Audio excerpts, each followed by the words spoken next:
dia que eu tive que demitir 60 pessoas foi absolutamente terrível para mim. Galera, o plano que a gente tinha não funcionou e eu tô aqui para pedir desculpa para vocês. A gente entra nessa dicotomia, você é de esquerda, você é de direita, você é o quê? Olha lá, o cara que votou no Lula, olha lá, o Todes.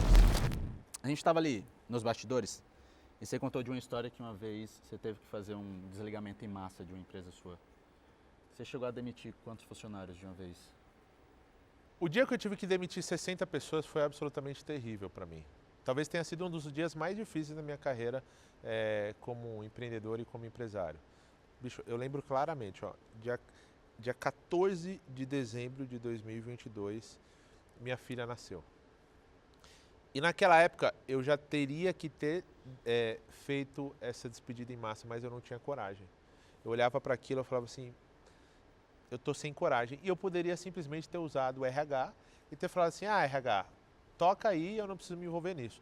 Mas eu tinha eu como líder da empresa, eu precisava me manifestar e posicionar todo o time para falar, galera, o plano que a gente tinha não funcionou e eu tô aqui para pedir desculpa para vocês.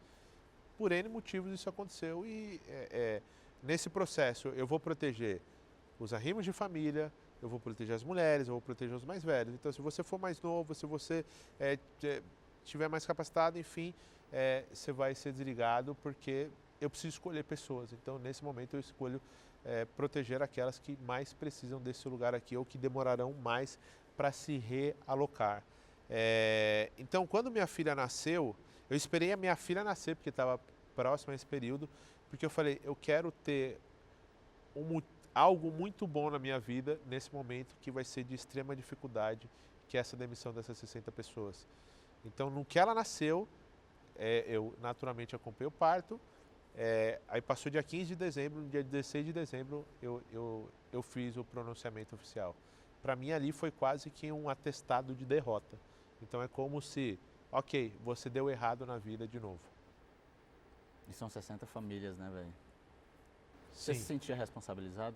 Eu nunca me senti responsabilizado por nenhuma pessoa que eu contrato.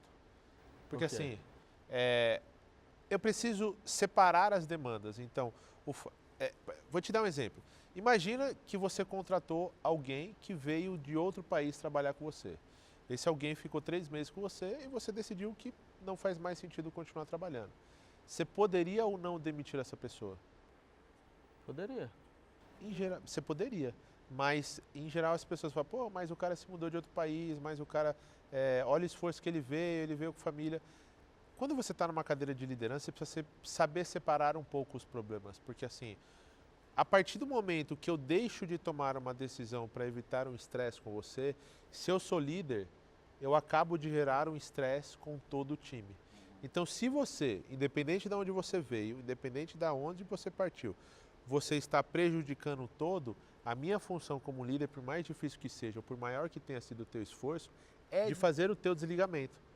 Porque se eu não fizer, eu vou prejudicar todo o resto, tentando evitar um atrito com você. E aí o segundo ponto é, a partir do momento que eu fiz uma proposta para você, eu tenho uma obrigação de ser justo e de cumprir o nosso acordo. Em nenhum momento, quando eu faço uma proposta de trabalho para alguém, eu prometo que aquele trabalho vai ser para sempre. Eu jogo limpo, eu dou feedback, eu faço todo o processo que é necessário, mas não existe garantia de sucesso dentro de uma relação profissional, por N motivos. Então, a gente precisa tomar muito cuidado nessa função de liderança, porque às vezes a gente traz o problema do outro para nós. E aí eu posso inverter essa situação também. Por exemplo, eu sou um líder, eu lidero uma empresa que tem quase 300 funcionários. Nessa empresa que eu lidero diretamente, se eu tiver um problema pessoal, imagina se eu deixo esse problema pessoal afetar as minhas decisões. Eu estou impactando diretamente 300 pessoas. Faz sentido. Demitir nunca é um processo fácil, principalmente quando isso envolve família ou envolve algo relacional. O que eu quero dizer com isso? Um tempo atrás, eu contratei uma pessoa para a minha empresa para que ele se tornasse diretor da empresa. A gente teve um processo de namoro muito grande até que a gente tomasse a decisão e até que ele avaliasse tudo que ele precisava avaliar para tomar aquela decisão. Beleza, ele veio, ele se mudou aqui para... A gente está em São José dos Campos. Ele se mudou para São José dos Campos, veio ele, a esposa, as filhas deles vieram para cá. Então, eles mudaram basicamente toda a vida deles para que ele pudesse trabalhar na minha empresa. Beleza, as coisas foram andando, trancos e barrancos, vai para um lado, vai para o outro, as coisas melhoram, as coisas pioram. Eu sei que quando eu dei uns 8 meses, mais ou menos, ficou quase que insustentável manter ele na empresa, porque não estava rendendo, ele não estava se adaptando, não estava conseguindo entregar resultado. Ele já tinha passado por uma série de feedbacks para que ele pudesse melhorar, mas mesmo assim a coisa não andava. Eu sei que chegou um determinado momento, numa reunião, o clima começou a esquentar um pouco mais e ele percebeu que, putz, não teria muito lugar, ele seria só uma questão de tempo para ele ser desligado. Aí ele chegou pra mim e virou assim, virou e falou assim, ó, porra, é sacanagem isso, porque eu me mudei pra cá com a minha esposa e as minhas filhas, e agora você tá querendo me demitir. Aí eu falei pra ele, cara, calma aí, vamos separar as coisas. O fato de você ter mudado pra cá com a tua esposa e as tuas filhas foi uma decisão sua. Eu nunca te obriguei a isso. Eu te fiz uma promessa, uma proposta de trabalho, honrei toda a proposta que eu fiz pra você. Não mudei teu compromisso financeiro, não mudei teu escopo de atividades, eu não mudei nada. Só que já não está funcionando mais. Só que quando você traz esse fator emocional para a mesa, é um inferno, porque assim, das duas uma. Ou eu te acolho e não te desligo e viro teu amigo, ou na tua cabeça eu vou ser um cuzão e não vou entender todo o esforço que você fez para que você pudesse vir trabalhar comigo. Só que a realidade não é essa. Eu preciso olhar para todas as outras pessoas dessa empresa também, e não só para você. E cara, desculpa, nós somos adultos, a partir do momento que você tomou uma decisão, foi você que tomou essa decisão. E eu não lembro de no nosso papo eu ter prometido para você que essa vaga de trabalho seria para sempre, independente de qualquer situação. Assim como a empresa pode sofrer um revés e ela quebrar, eu teria que te desligar também. Só que não é o caso. Já não está tendo ajuste, já não está tendo mais sintonia, já não tem mais clima para você ficar na empresa. Então ali eu tomei a decisão de desligar e ele já sabia que isso aconteceria. Era natural pelo desenrolar das coisas. A gente vê no mercado digital muitos negócios que eles acabam muito cedo, principalmente em relação com o produtor, lançador e especialista. E você já está com o Elton há quanto tempo? 8 anos. O que você fez para conseguir passar tanto tempo com o mesmo especialista? Muitas das suas relações como empresário, ela é como se fosse duas pessoas segurando uma faca, onde uma pessoa está segurando a faca pelo cabo e a outra pela lâmina.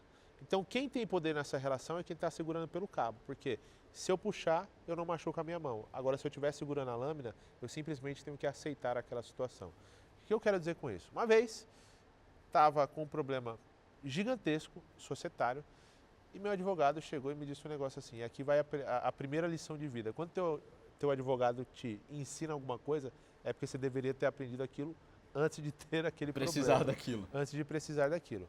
Ele falou assim, Renato, ó, olha só, nessa situação aqui, a gente tem que avaliar como se fossem duas pessoas segurando uma faca. Uma está segurando pelo cabo e outra pela lâmina. Nesse caso, você está segurando a faca pela lâmina. Então, você não tem poder nenhum nessa negociação. Você simplesmente tem que ficar segurando, torcendo para outra pessoa não mexer muito a faca, porque qualquer movimento que ela faça, ela vai cortar a tua mão.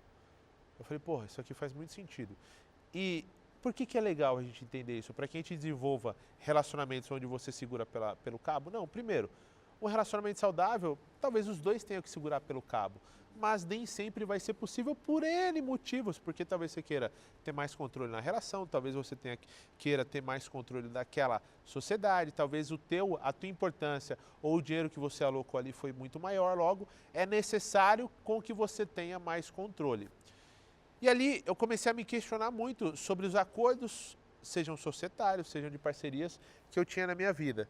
E aí eu aprendi uma grande lição, se eu estou segurando a faca pela lâmina, tá tudo bem, eu só preciso ter clareza disso e entender que se eu estiver segurando pela lâmina, eu tenho pouco poder de barganha e negociação, então meu comportamento vai ser compatível com o poder que eu tenho. Se eu estiver segurando pelo cabo, eu vou ter um poder de barganha maior. Quer dizer que eu vou ser um cuzão? Não, eu não preciso ser um cuzão, mas eu entendo que naquela situação eu estou mais seguro e mais confortável para fazer qualquer movimentação. Você é de esquerda ou de direita? Eu sou do correto.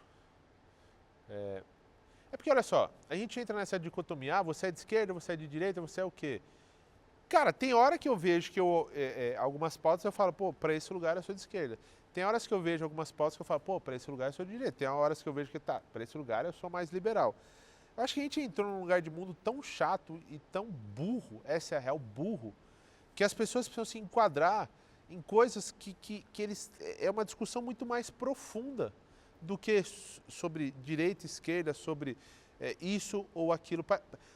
Eu tenho um filho de 4 anos, tem um livro que eu leio para ele que chama Isso ou Aquilo. Que a grande reflexão do livro é você trazer para a criança que, assim, a partir do momento que ela escolhe uma coisa, ela abre mão de outra coisa. E eu acho que a gente está tentando viver isso na fase adulta. Ah, ou você é isso, ou você é aquilo. Não, calma aí, porra. Eu posso pegar isso de bom desse lugar, eu posso pegar isso de bom desse lugar, eu posso pegar isso de bom desse lugar. Talvez quando eu olhe para a economia, eu esteja muito mais num lugar liberal. Talvez para que, quando eu olhe para algumas construções, eu seja muito mais conservador. Talvez quando eu olhe para algumas construções sociais, eu seja um radical de esquerda. E aí, como que eu me posiciono nesse lugar? Então, acho que a internet, ela empobreceu essa discussão. Porque se você tem um posicionamento que está, em determinado momento, mais aliado com a esquerda, olha lá, o cara que votou no Lula, olha lá, o Todes. Aí você fala, não, velho, mas é que eu também acredito. Olha lá, o bolsonarista. Olha lá, o cara que quer fascista. Fala, não, calma aí, a gente reduziu toda a discussão complexa que é uma sociedade a simplesmente você é de direita e de esquerda. Eu acho que é uma burrice que não cabe nesse país.